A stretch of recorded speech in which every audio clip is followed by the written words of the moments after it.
Bueno, voy a presentar, bueno, para mí, como digo, muy agradecido por esta oportunidad y vamos de inmediato a la materia. Yo soy Alberto Antón, soy oftalmólogo, ecografista ocular en Clínica Oftalmédica aquí en Temuco, Chile. Y voy a presentar algunos casos clínicos que son medios difíciles de ver, no tanto, pero no son tan frecuentes de ver. El primero, y pido disculpas porque fue presentado en el intercivio que hizo el doctor Rafael Rovira allá en Costa Rica, en Guanacaste. Para los que estuvieron ahí, se lo van a repetir, pero los otros, entiendo que los otros casos no están publicados, por lo menos en este escenario. Am, Sí, el sí. primer caso, como dice, lo mostramos, pero bueno, es bastante bonito, así que lo vamos a volver a mostrar acá. Mujer, 40 años, con la historia de herida perforante ocular izquierda con listón de madera, ¿no es cierto? Se presentó con una herida conoescleral superior de 5 milímetros, con hernia uveal, sin rotura de cristalino, con pérdida de sustancia iridiana. Se operó, se redujo la hernia uveal, se hizo la sutura escleral, con una, y se puso un autoinjerto de escleral libre y se reformó la cámara anterior, por supuesto. Un año después, consulta por mala visión después de la cirugía primaria, por supuesto aparece con una catarata traumática en el ojo izquierdo, se opera, eh, se observa una diálisis sonular, presencia de vitro, se hace la vitrectomía, buen resultado con buena visión posterior. Ahí está el cálculo, quiero hacer notar aquí, no sé si se ve la flecha acá donde la estoy mostrando, ¿no? Sí, ahí Acá. está la Bueno, aquí flecha. vemos que las queratometrías muestran que hay un astigmatismo corneal mayor en el ojo izquierdo versus el derecho, y eso producto de la deformación producto de la herida. Al año siguiente de esta cirugía, consultó por disminución significativa de la visión. Y aquí vemos al paciente clínicamente cómo estaba, ¿no es cierto? Y aparece en el área pupilar esa sombra oscura que no sabemos muy bien qué es lo que es, media pigmentada, eh, de paredes más o menos regular, ¿no es cierto? Y ya en el área de la iridotomía traumática aparece una formación quística retroiridiana que estrecha la cámara anterior, que empuja hacia adelante, ¿no? Y aquí vemos otras imágenes, podemos decir que la masa o la estructura retroiridiana anómala que no deja ver el lente intraocular está pigmentada y ahí estrecha claramente la cámara anterior. Y ahí en esta foto podemos ver en los dos orificios, tanto el pupilar como el iridiano superior, podemos ver que parece ser una sola cosa, una sola masa y parece tener un aspecto quístico, ¿no es cierto? En este momento el cuadro es comparativo con la historia, claro, si pensamos en un quiste secundario, ¿no es cierto?, de implantación, parece no tener elementos sólidos visibles. ¿Los tendrá? ¿Tendrá contenido? ¿Será anecoico? ¿Sus paredes serán finas, gruesas? ¿Cuál será su tamaño, extensión hacia posterior? Fundamentalmente, ¿cuál será la relación con otras estructuras? Y finalmente, ¿qué sucede con el lente intraocular? Estas son las preguntas que el ultrasonografista debería hacerse. Bueno, y aquí tenemos, develado por la UM, el enorme quiste de inclusión de paredes un poco más gruesas que los quistes primarios. Vean ustedes cómo en las tomas que voy mostrando se observa cómo se aplasta o se acerca el iris, se aplasta la cámara anterior en la situación del quiste, y el quiste como que se va nutriendo de las paredes del iris, va tomando cuerpo con el iris, va adquiriendo sustancia del iris. En general, los quistes secundarios necesitan un sustrato iridiano para poder crecer. Ahí tenemos más tomas y vean cómo la pared comparte estructura con el iris ahí, en esa zona donde la cámara anterior está muy estrecho el ángulo también. Ahí lo tienen, de nuevo. La zónula resiste la tensión hacia atrás, el lente intraocular completamente desplazado y inclinado por esta estructura quística, ¿no? Superquiste, igual como se llama el caso clínico primero que estaba mostrando. Tenemos bastantes imágenes para compartir, ¿no es cierto? Ahí tienen el lente intraocular que resiste, que se queda en su lugar y las mediciones eh, hasta 8,5 milímetros, dependiendo del diámetro que estamos, el eje que estamos midiendo. Ahí tenemos el ángulo bastante estrecho en ese iris, adelgazado, alterado en su estructura, ¿no es cierto? Aquí tenemos una medición de un corte un poquito más transversal en el eje menor del quiste, 5,09 milímetros, aquí llegando hasta casi 8 milímetros. Mm, Varias mediciones que podemos hacer, la posición del lente intraocular, muy desplazado, ujú, y lo que afecta, por supuesto, la visión del paciente. Entonces, para la discusión, ¿es un quiste secundario de trauma? Muy probablemente sí. Se sabe que inclusión de células de superficie, tanto del epitelio corneal como del epitelio conjuntival, puede, teniendo un sustrato iridiano, un sustrato uveal, un tejido vascularizado, empezar a formar una estructura quística que puede dejar hacer estos trastornos, en este caso retroiridianos. Son por inclusión de células externas, por proliferación de células iridianas. Yo diría que por una mezcla de las dos cosas no tienes, estas células no pueden proliferar flotando en el acuoso, tienen que agarrarse de algo. ¿Es pigmentado? Debería serlo, normalmente lo son. ¿Es normal el contenido anecoico? Sí. Difícil encontrar contenido mitótico dentro, aunque puede ser más turbio o menos turbio. Las paredes deben ser finas o gruesas, en general son más gruesas que los quistes primarios que normalmente vemos. Se trata con punción, láser, marsupializando, extirpando. Lo ideal es extirparlo in toto porque se cree que puede generar más quistes si es que células de la pared quedan adentro y libres para poder volver a crecer. Y una vez que se trate, ¿va a volver el lente intraocular a la posición normal? Bueno, este paciente no era mío, fue referido para imágenes y el médico tratante le hizo un tratamiento de Jack Láser, lo abrió, lo rompió y le hizo una quistotomía. eh, Esta es la imagen anterior y ahí sí quedó el paciente post-Jack, ya empieza a verse el lente intraocular, ¿no es cierto? Y ahí hay una opacidad anterior, restos obliterados, ¿no es cierto? El VM post Jack láser está ahí. Ya el lente intraocular está bastante más decente, la zona, y ahí tenemos la visión del paciente con esa corrección. Ujú. Sin evidencia recaída después de eso. El segundo caso que quiero mostrar es un caso que le llamo tres son multitud, ¿no? Es un paciente, su lecho, sexo femenino de 64 años, y dentro de las causas más frecuentes, antes de ir al paciente, quiero decir, de estrechamiento angular, el ángulo corneal, son el bloqueo pupilar, el iris plató en todas sus variantes, plató-like, configuración, síndrome o glaucoma, y secundario al factor facomórfico, ¿no? Eh, Rápidamente, porque esto lo sabemos todos, ¿no es cierto?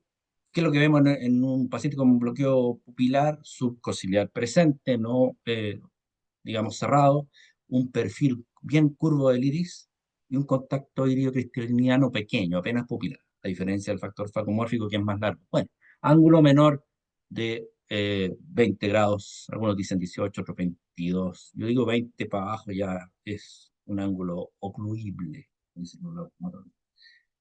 El iris plató es una configuración, es una anomalía anatómica en donde tenemos otras características. El perfil del iris es más recto, la base del iris es angulada, el surco ciliar tiende a colapsar, pero la clave aquí es que el cuerpo ciliar y sobre todo la inserción del iris están anteriorizados, ambos, ¿no?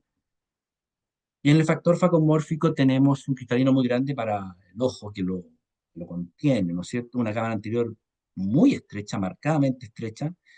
eh, O sea, yo establezco por la necesidad de sacar los cristalinos que no sirven para nada, salvo para dar problemas, que no es necesario tanto tener el clásico medición del bol del cristalino, que es de plano, que igual sirve, ¿no es cierto? Que lo tenemos de ángulo a ángulo y su distancia entre ese plano ahí abajo y la cápsula anterior tiene que ser menos de un tercio de la cámara anterior. Bueno, ese bol, claro, lo medimos, lo informamos, pero a mí me basta con que la cámara anterior sea muy estrecha y con que el iris tenga un aumento del contacto irido-cristaliniano, no solo del borde pupilar. Para mí ese paciente ya está desarrollando un factor facomórfico.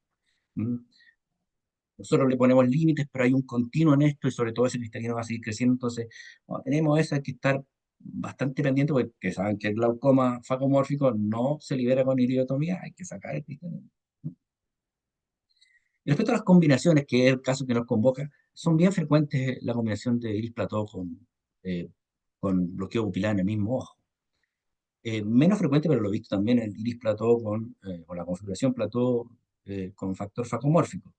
Pero los tres mecanismos en el mismo ojo son raros y este paciente lo tiene. Vean ustedes, ahí tenemos un video del caso y noten ustedes cómo tenemos un cristalinazo grande, grueso, una cámara anterior muy estrecha y vean esta imagen de ese iris plató, esa inserción anómala y cómo, a diferencia del bloqueo pupilar, porque este caso, este ojo tiene el perfil del iris curvo, pero en la zona de contacto urea cristaliniano, que debe ser, para ser facomórfico, más de 2 milímetros, hay que decirlo, pero este tiene 1,13, ya es harto más que lo de un bloqueo, de un paciente con un bloqueo pupilar. Entonces, este paciente tiene elementos de bloqueo pupilar, elementos de factor facomórfico y un elemento de iris plató.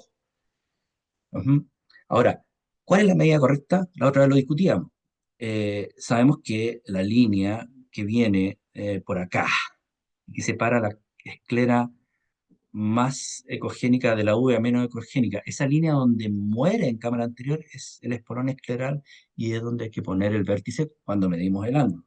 Pero si lo medimos de esta manera en donde extendemos hacia adelante hasta la zona esta del iris curvado, bueno, el ángulo nos va a dar eh, 50, o sea, perdón, 2, es un ángulo casi cerrado.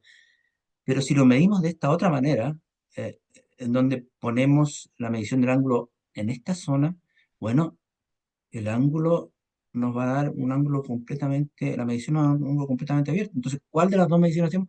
Bueno, cuando tenemos la duda, porque aquí está claro que no podemos hacer la medición primaria, la primera que mostré, bueno, ahí es donde, y lo conversábamos el otro día en el chat, en uno de los chats, eh,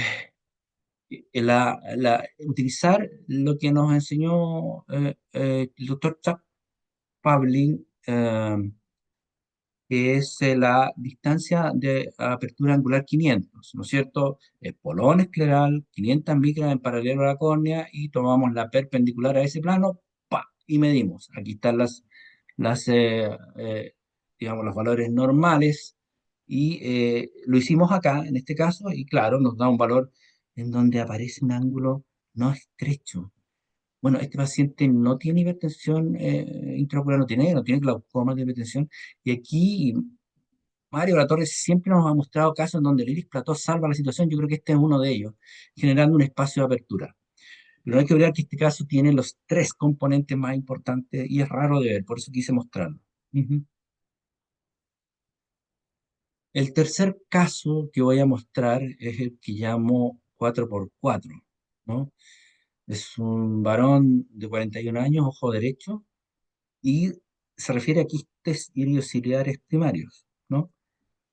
Eh, Son aislados muy frecuentes, todos los que hacemos VM los hemos visto, sobre todo en mujeres, sobre todo en los cuadrantes inferiores, hemos visto incluso varios, pero vean este caso, por favor, ahí ya vemos que hay quistes por lado y lado en el corte axial horizontal, inferotemporal, estrecha y cierra el ángulo, ahí, superotemporal, estrecha y cierra el ángulo, superonasal, estrecha y cierra el ángulo. Y infranasal también, o sea, este ojo tiene quistes por todos lados. Y eso no es tan frecuente de ver, que en los cuatro cuadrantes veamos tanto quiste. Entonces, muy a menudo su presencia estrecha el ángulo corneal, pero los cuatro cuadrantes no es tan frecuente de ver, por lo menos para los casos que yo me ha tocado examinar. Y esto nos plantea dos obligaciones. Uno, en este caso no ocurrió, este paciente nunca hizo glaucoma, pero en cualquier momento se puede desencadenar. Y por lo tanto, este paciente clínicamente tiene que tener un control estricto y periódico con exámenes funcionales y estructurales para detectar el inicio del daño al nervio óptico si es que este se va a producir. Y La otra, cuidado que hay que poner con este paciente debe ser derivado a medicina interna para buscar síndrome quístico general, pulmonar, cerebral, renal, etcétera, que no es tan frecuente tener tanto quiste metido ahí entre el iris y el cuerpo ciliar, ¿no? Esos son los tres casos y quiero agregar un bonus track que le llamé la super catarata. Eh, bueno, esto es más anecdótico que nada. Hombre, ojo derecho, 68 años, y vean la bestialidad de catarata que le estoy mostrando aquí, el espectáculo que es esto, atalamia, el iris en alguna parte está entre el iris, entre la córnea y el cristalino, enorme, y la presión ocular en el ojo derecho está baja. ¿Cómo se entiende eso? Bueno, se entiende porque aquí el paciente muestra una trabeculectomía, así que no estamos haciendo magia, no hay magia aquí. El paciente tiene la presión baja, está filtrando, bueno, ahí están las mediciones de la operación filtrante y ahí está filtrando más de la cuenta porque podemos ver cómo esa supercatarata tiene presión baja porque está con un desprendimiento. Ahí está la parte más anterior del desprendimiento por oído que lo pueden ver en ese video. ¿Mm? Ahí está la ecografía B con su doble tic aquí abajo, el desprendimiento por oído, visto con la otra técnica. Y lo raro de este paciente, que 4 meses después el paciente empezó a formar un poco de cámara. Vean ustedes cómo forma un poco de cámara ahí, ¿no? Con esa catata enorme. Ahí están las mediciones. Cámara anterior de 750 micras, ¿no es cierto? Vean que no tiene un edema corneal, por falla endotelial todavía. Ajá. Y aquí están las fotos clínicas, apenas un poquito de cámara anterior ahí abajo a la derecha. Ujú. Y en forma espontánea subió la presión a 8 milímetros y un cuadrante, la de no la tengo acá, pero un cuadrante ya empezaba a pegarse en forma espontánea la coroide. ¿Mm? ¿Qué es lo que es raro? Bueno, no es común ver una catarata tan grande, ¿no?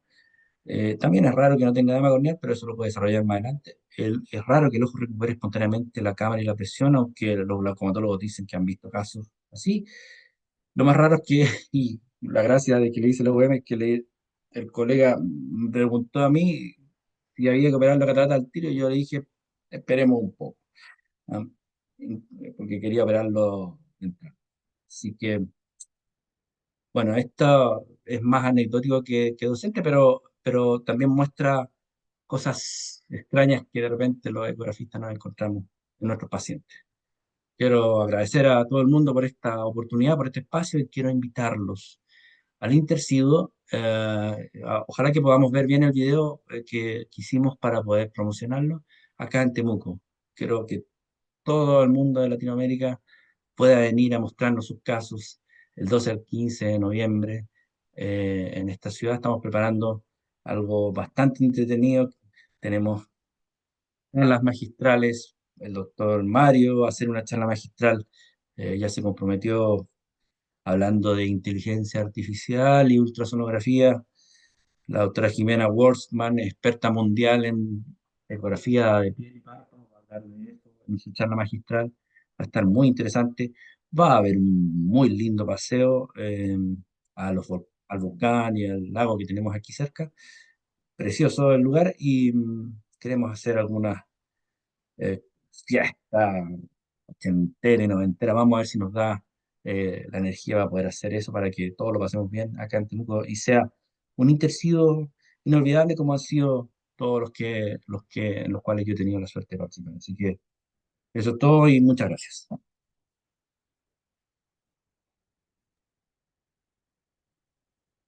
Bueno, muchas gracias, Alberto. Realmente son casos que hacen como una sinapsis de todos los mecanismos por los cuales tenemos un cierre angular y muy bien ejemplificados.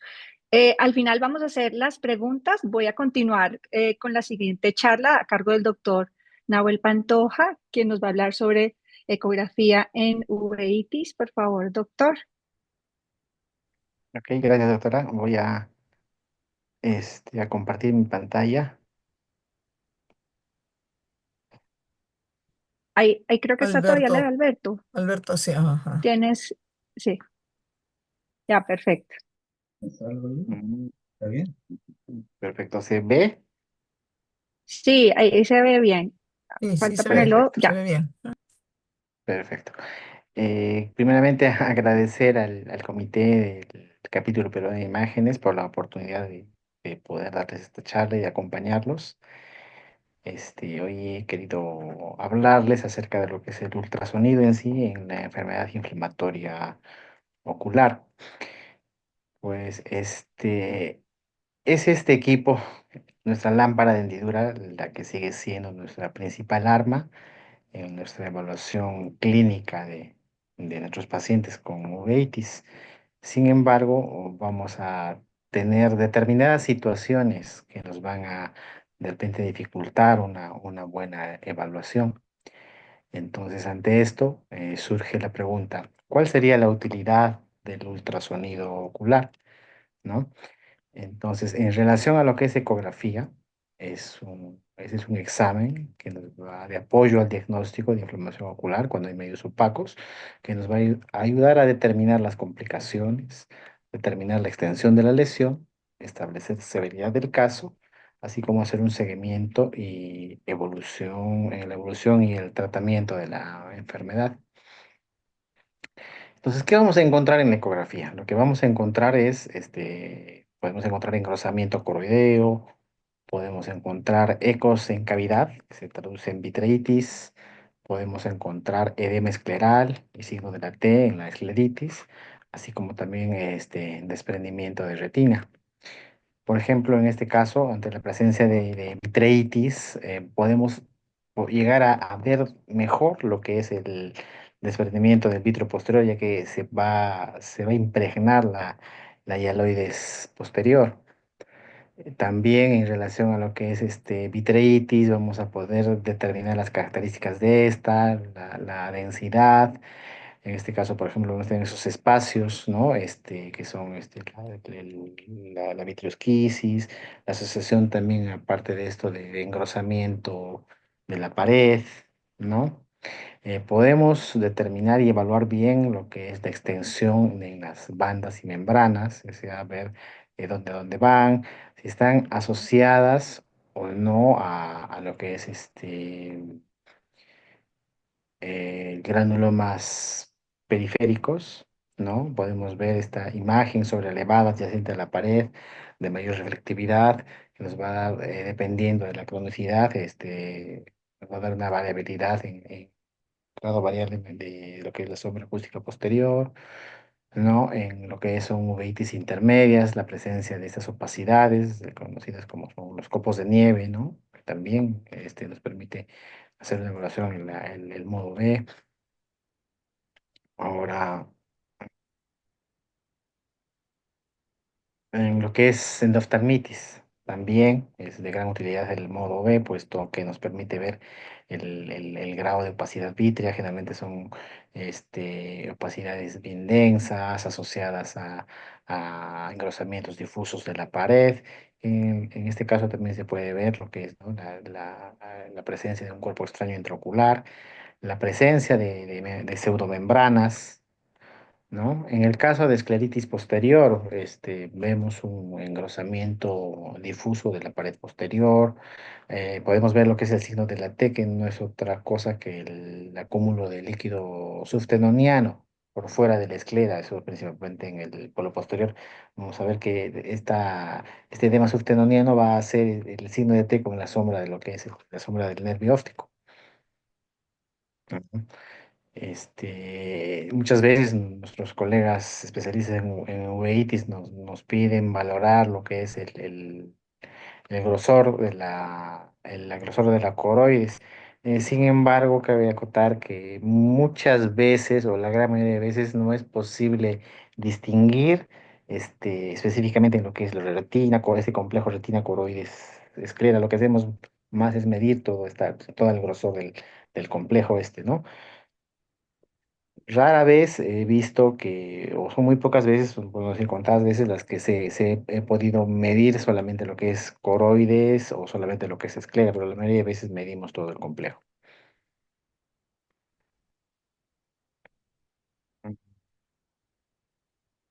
También en lo que es en corioretinitis podemos ver estos focos de edema ¿no? De engrosamiento corioretinal asociado o no a bandas, a bandas vítreas.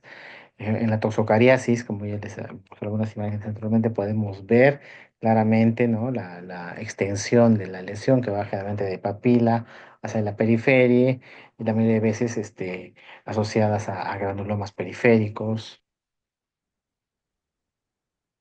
Y en el caso de toxoplasmosis, ¿no? Esta típica imagen de fondo de ojo en el que se puede ver lo que es se describe como luz de Fabra en la niebla, ¿no? Y al hacer nuestro eco B podemos ver lo que es la opacidad vítrea, podemos observar una impregnación de la hialoides, así como también este foco de engrosamiento de edema retinal.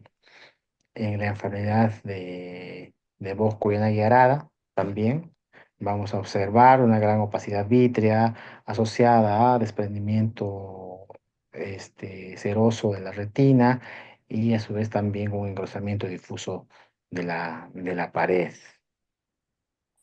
¿no? En lo que es cisticercosis, igual de gran utilidad, podemos ver en este caso las imágenes que yo les he traído ahorita. A ver, tenía un video, no sé si va a correr, perdón.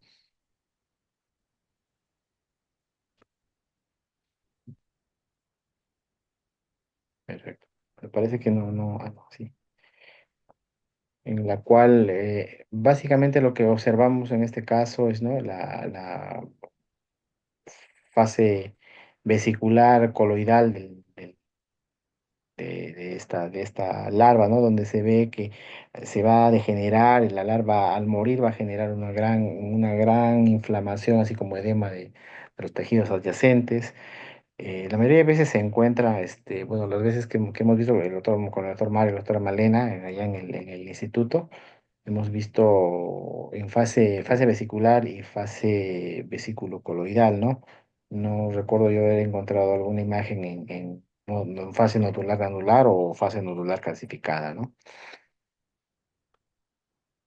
Ahora, en relación a lo que es panoftalmitis, también una gran opacidad vítrea, un engrosamiento difuso de la pared, además de edema subtenoniano. Y hay que recordar, o cabe recordar, que el signo de la T, por ejemplo, no es patognomónico de la escleritis posterior, sino también lo podemos encontrar en lo que es la panoftalmitis T.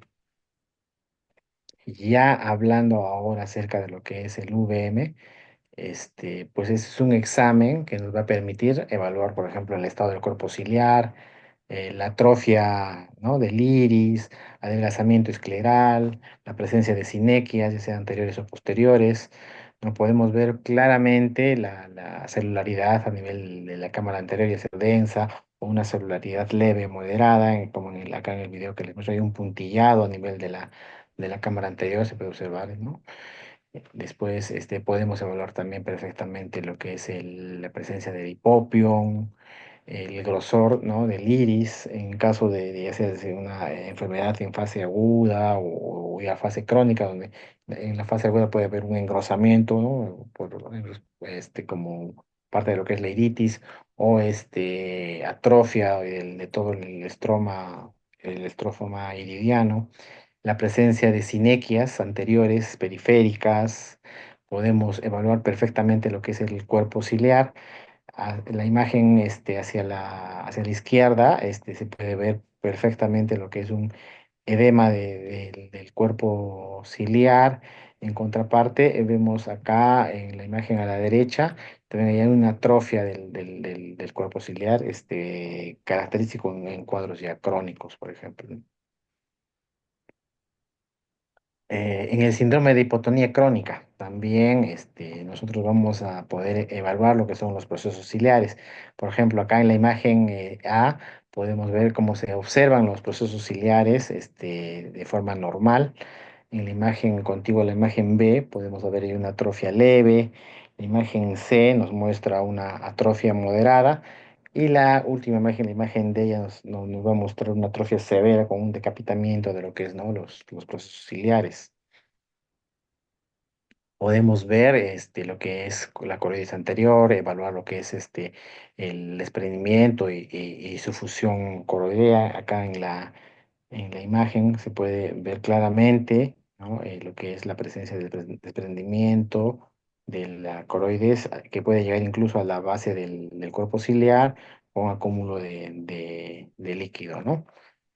En lo que es escleritis y episcleritis es de gran importancia el VM, ya que nos va a permitir evaluar la esclera, poder distinguir entre si se trata de un proceso episcleral o una escleritis.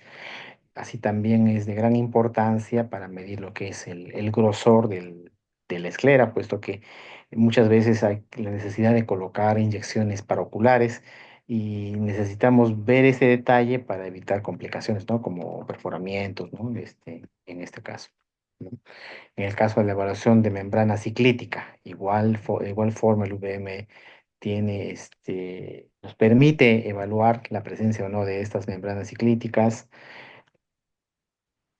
¿no? En la extensión de lo que es por delante de lo que es el cuerpo ciliar.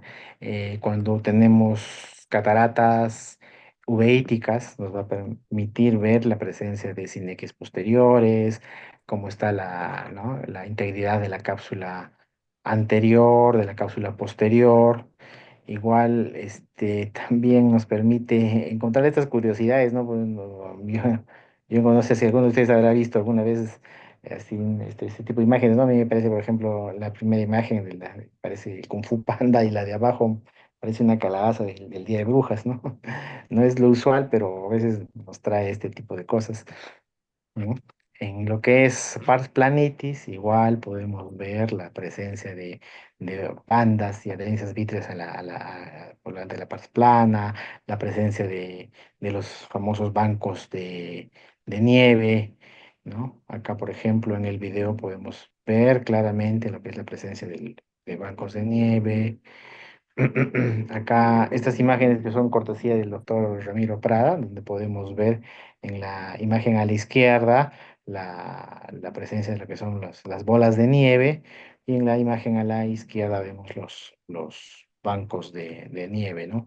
Igual acá también, ¿no? Los bancos de nieve, las planitis y la presencia de adherencias, y que pueden tener a veces tracción también hacia la paz plana o periferia. En el caso de seclusión pupilar, igual podemos ver perfectamente bien con el VM, que nos va a permitir determinar, ¿no? El grado de compromiso por ejemplo, en este caso hay un bloqueo pupilar por la seclusión pupilar, hay un abombamiento del iris hacia adelante, no hay una catarata más o menos de una intensidad moderada a densa, ¿no?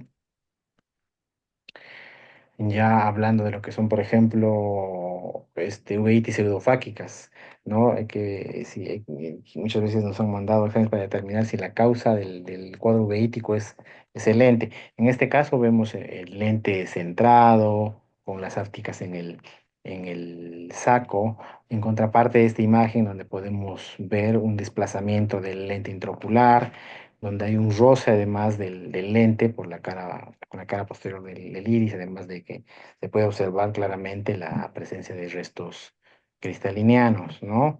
Esto es muchas veces, nos da lo que es el síndrome, el UGH, ¿no? El uveitis, el glaucoma, ¿no? También se puede explicar o nos puede llegar a, digamos, a dar valiosa información este examen,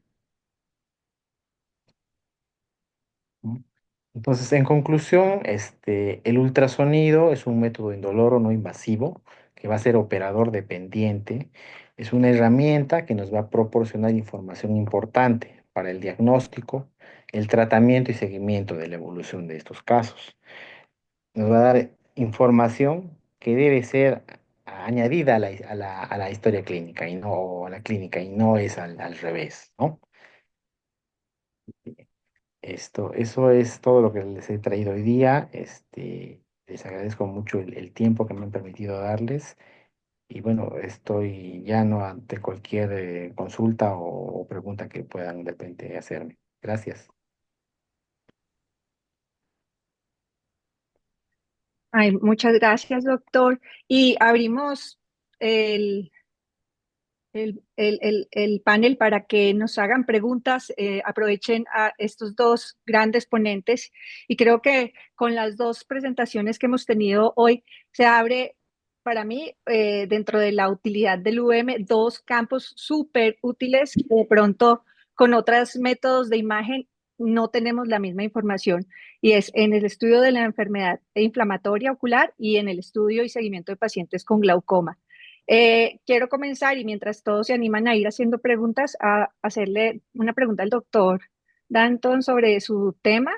Es Nos muestra unos casos que son bastante complejos, o sea, no solo es un mecanismo de cierre angular, sino todos en uno.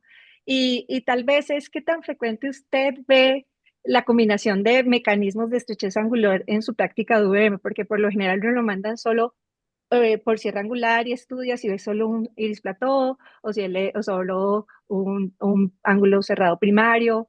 La configuración del iris es diferente, pero no todo en uno como nos mostró. ¿No? Sí, muy bien. ¿Se escucha, no? Sí, Ah, perfecto. Em,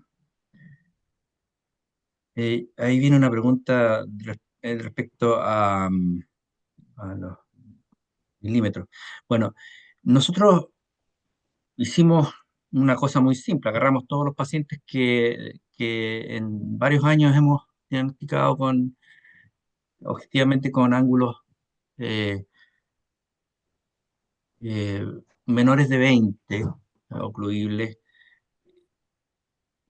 Excluimos los quistes, ¿no es cierto? Y vimos estas tres mecanismos, porque los quistes son cierres angulares.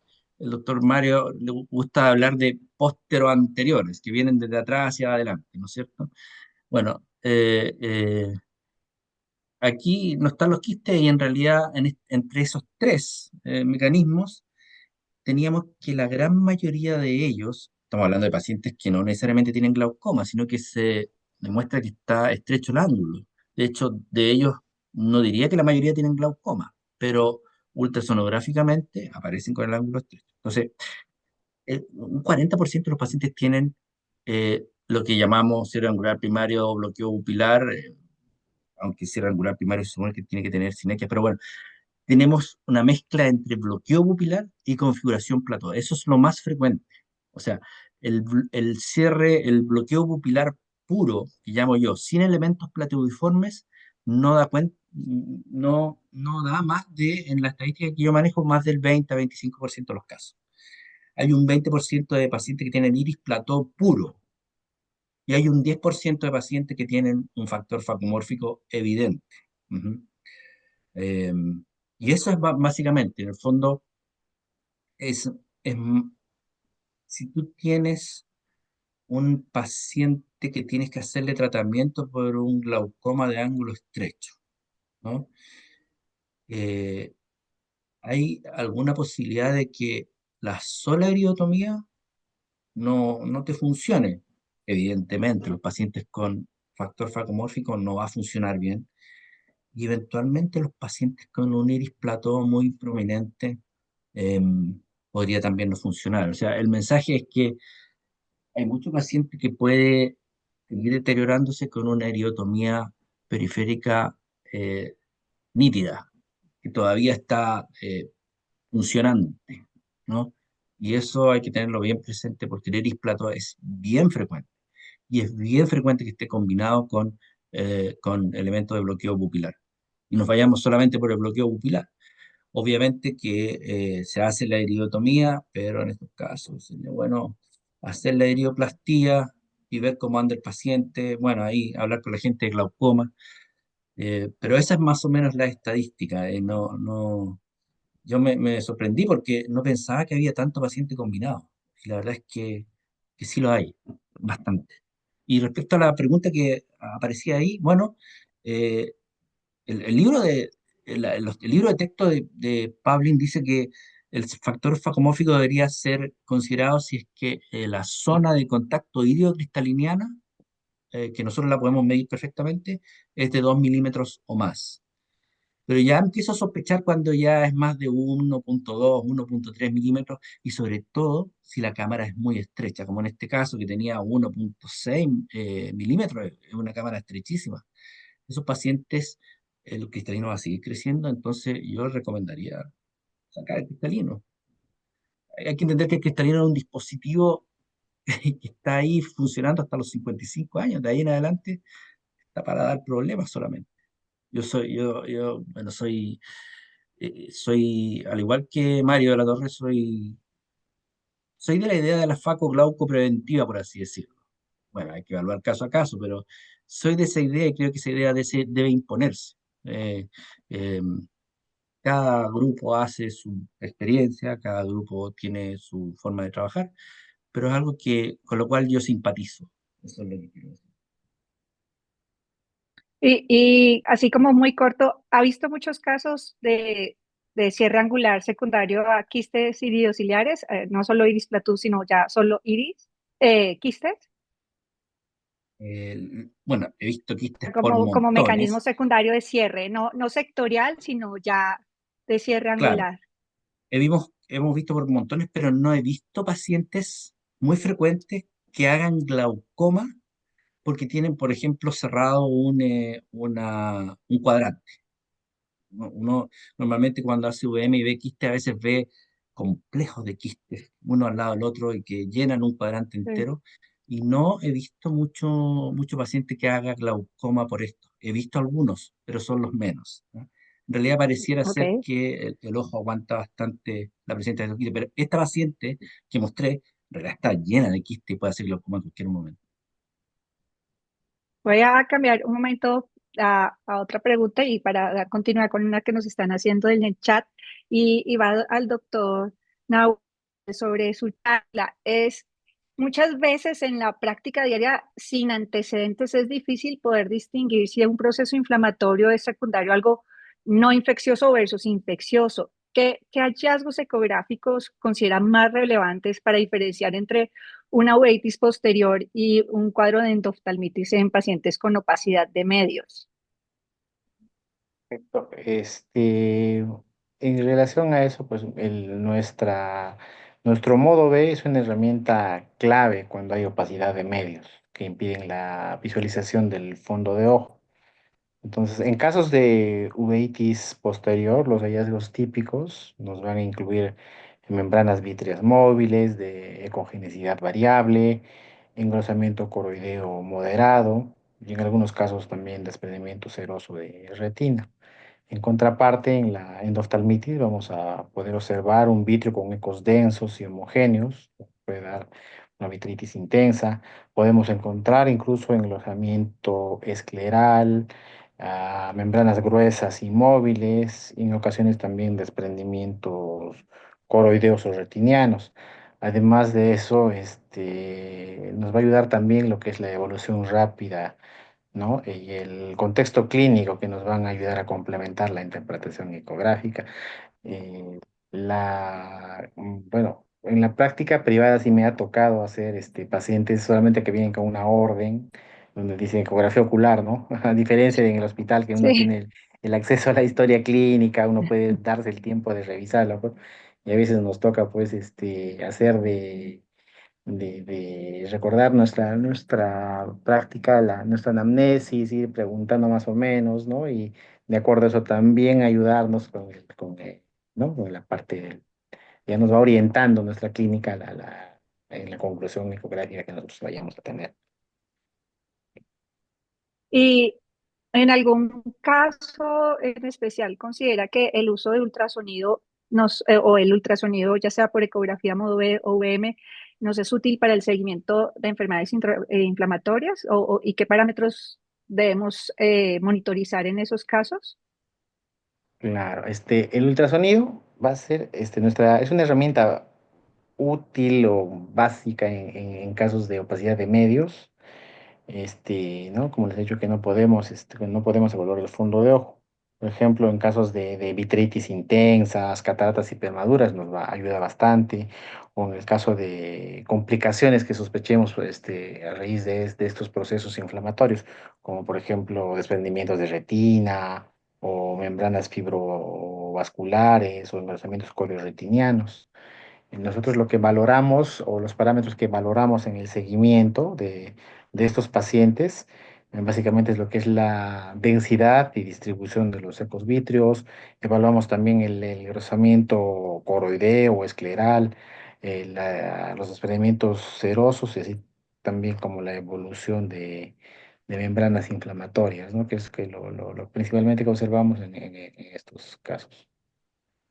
Y bueno, con respecto a lo de efusión uveal, justo nos hacen aquí una pregunta y es si han observado casos de efusión uveal en pacientes con orbitopatía tiroidea. Bien. Por lo menos en mi experiencia no he visto ningún caso de fusión ovial en pacientes con este tipo de patología. No sé, de repente usted, doctora Catalina, o la doctora Quesada, la doctora Malena habrán visto, pero la verdad nunca he visto esto. No, yo Eh, tampoco. En general, sí, casos de por congestión venosa, de, de ya quemosis y eso, pero no de fusión uveal, personalmente no he visto. yo tampoco he Eh, visto casos. Tampoco yo. No he visto varios pacientes con orbitopatía tiroidea, pero no Sí, he visto que hayan presentado difusión uveal. no, No, me ha tocado ver no sé casos si de de repente Gabriela. dilatación. ¿Sí, doctora? O sea, dilatación de la vena oftálmica y un superior y ya por estasis venosa que veas los vasos en Ujú, cabeza medusa y una hipertensión secundaria, pero no efusión uveal como tal. Y ujú, otra pregunta que sí. nos hacen es el doctor Pablo Espinosa con relación a qué frecuencia de sonda nos da un resultado más exacto en relación al grosor de la pared del globo ocular y nos felicita al doctor Danton y al doctor Nahuel por las excelentes presentaciones. De pronto, y así como experiencia, y ya de pronto el doctor Nahuel, que también él considera, siempre lo recomendado para cualquier medición es usar el modo A estandarizado. Sin embargo, no es una herramienta que tengamos todos en las diferentes instituciones o en el consultorio. Y como el doctor al principio de la charla explicó, pues es el modo B el que se suele usar para medir el complejo. Entonces, va en la experiencia y en la patología que estemos estudiando, en dónde se debe de medir ese grosor y si tienes sonda de 10 o de 20 megahertz, preferiría la de 20 megahertz. Sin embargo, la de 10 es también la que contamos casi todos como en la práctica diaria. No sé, al doctor Nahuel si tiene algo más que adicionar. Concuerdo totalmente con usted, doctora. No todos, o sea, no todos vamos a contar con todas las ondas, ¿no? Y hay que de alguna forma Ujú, adaptarnos, pero yo prefiero también la sonda de 20 megahertz para poder evaluar el complejo retino coroideo-escleral, ¿no? sí. Hay Yo, una pregunta perdón. sonda de 20 todo el rato. Sonda de 20 Sí, es excelente. Y los que no la tienen, aconsejo fuertemente que la compren porque la van a probar y van a quedar infectados para siempre para la pared ocular. Eso es lo que. Y para otras cosas, a mí me sirve mucho para diferenciar desgarros, de opacidades vítreas. Es muy sí, buena, muy rica. sí. Y yo creo que esta pregunta iba al principio es del doctor Julio Rodríguez y creo que no estoy mal si es del segundo o tercer caso que presentaste, Alberto, sobre el iris plató en el que se veía la inserción del iris no precisamente en la raíz junto formando el ángulo, sino creo que era inserción apical. No sé si tienes Claro. algún comentario y era eso a lo que se refería el doctor Julio. Bueno, hay varias formas de iris plató, ¿ah? Eh, y en el fondo, lo que, lo que, lo que a uno le enseñan, lo que a uno le enseñaron desde siempre es que el cuerpo ciliar estaba anteriorizado, ¿no es cierto? Con el Sí, surco colapsado. Eso lo hemos visto. Pero también vemos iris plató porque la inserción del iris está anteriorizada en el cuerpo ciliar, ¿ya? Y eso es ahí es donde se soporta el iris. Entonces, no solamente vamos a tener que ver a un iris plató clásico, ¿no es cierto? Con ese iris plano, reptante, con el cuerpo ciliar erecto, cerrando el surco ciliar. También podemos ver esta variante en donde está todo anteriorizado, sobre todo la, mm, la inserción del iris. ¿Ah? Y eso da normalmente, bueno, algo, pero normalmente da cierta angulación en la base y ahí está la clave y vemos estas configuraciones que de repente hay que buscarlas con mucho cuidado, no es tan fácil detectarlas. En mi práctica clínica, se lo he preguntado a varios profesores, eh, en mi práctica he visto pacientes en donde no he informado el iris plató y una vez hecha la iridotomía, vuelven y me aparece una configuración plató que no vi. Entonces estoy empezando a pensar de que la iridotomía desencadena o hace que sea más visible la configuración para uno. Estoy pensando en esa idea, aun cuando algunos profesores me han dicho que es ciencia ficción, pero estoy dándole en mi cabeza esa idea porque me ha pasado en varios pacientes. En realidad es bastante, el iris plató hay que estudiarlo, hay que buscarlo, hay que saber de glaucoma. ¿No? Los glaucomatólogos tienen mucho que enseñarnos a nosotros. Eh, Hay varias clasificaciones de esta configuración para ello. Hay los que son completos, incompletos, etcétera, etcétera. Así que es muy interesante y hay que tenerlo siempre presente. Sí, yo creo que también va de mano del oftalmólogo que valora al paciente, porque definitivamente la agonoscopía es la clave para diferenciar una configuración anormal del iris, independiente de cuál sea el detrás de, y es donde entra la VM en relevancia para determinar ese mecanismo. Y creo que sí he visto que cada vez es más frecuente verlo porque cada vez más piden VMs para ángulos cerrados que ven como raros. Y ahí me pareció interesante un dato que diste en la plática de 20 grados y de si 20 grados o más grados o menos grados. Y estoy de acuerdo con el 20 grados y considerando como la parte clínica de la clasificación de Schaffer, que no es equiparable, pero es como un punto objetivo para poder definir en qué pacientes podemos decir en un informe de si es un ángulo ocluible a estrecho, o podemos estar más tranquilos en informar si es un ángulo abierto desde el punto de vista objetivo, ¿no? Y otra para complementar tu comentario sobre no solamente es la inserción del iris o en relación con el cuerpo ciliar, sino también el grosor del iris a nivel de la inserción o de la raíz y todo, cómo es todo su grosor, que también juega un papel importante. No es solamente un cierre angular, sino muchos más parámetros a valorar en una VM. Claro que sí. Am, no sé si hayan más preguntas, los invito.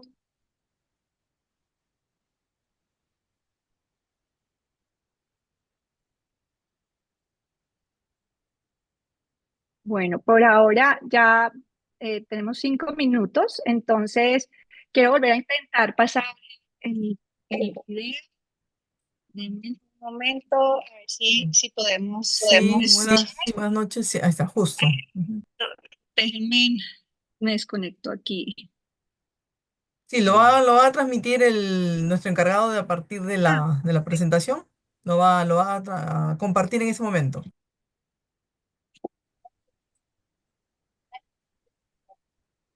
Voy a avisar.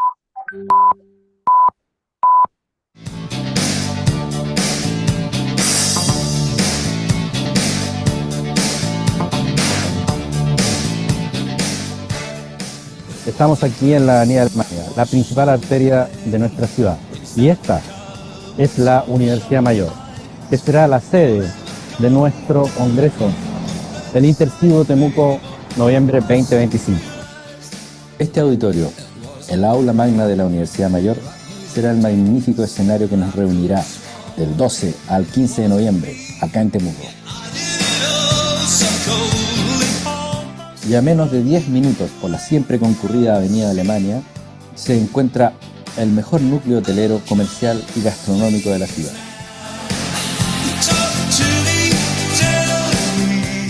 Los esperamos en Temuco, Chile, 12 al 15 de noviembre.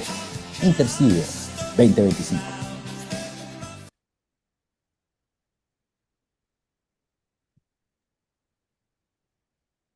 Excelente. Muchas gracias, Alberto.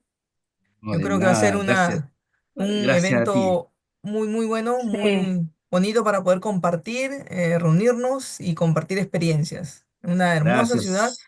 y te Sí. auguramos un excelente Intercido. Bueno, ojalá con el apoyo de todos que vengan, por favor. La página intercido.cl está en desarrollo, va a tener más atributos las próximas semanas, vamos a poner los valores, que no va a tener gran reajuste, aun cuando el mundo se a veces dirige hacia la inflación, pero esto no nos afecta aquí en la ecografía. Y